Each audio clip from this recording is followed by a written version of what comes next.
है, उस तरह इतनी तादाद में डैम नहीं है कि पानी को स्टोर कर सकें, वो पानी आएगा गुजर जाएगा, ठीक है ना। दूसरा ये है कि अगर पानी ज़्यादा मिकदार में आता है तो पाकिस्तान के जो दरिया हैं, उनके जो बंद हैं, वो इतने मजबूत नहीं है कि वो पानी को रोक सके, जिसकी वजह से वो अक्सर टूट जाते हैं। फिर पानी जो है वो खेतों की तरफ या आबादी की तरफ रुख कर लेता है, फिर पाकिस्तान में नुकसान होना शुरू हो जाता है।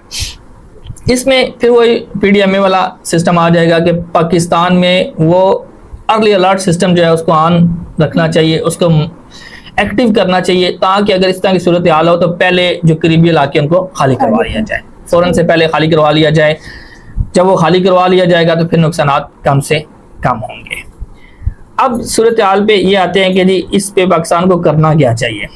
पाकिस्तान को सबसे पहले जो काम करना चाहिए ना, उसमें यह है कि डैम बनाने की कोशिश करनी चाहिए, ठीक है। डैम बनाए पाकिस्तान। डैम के अलावा ना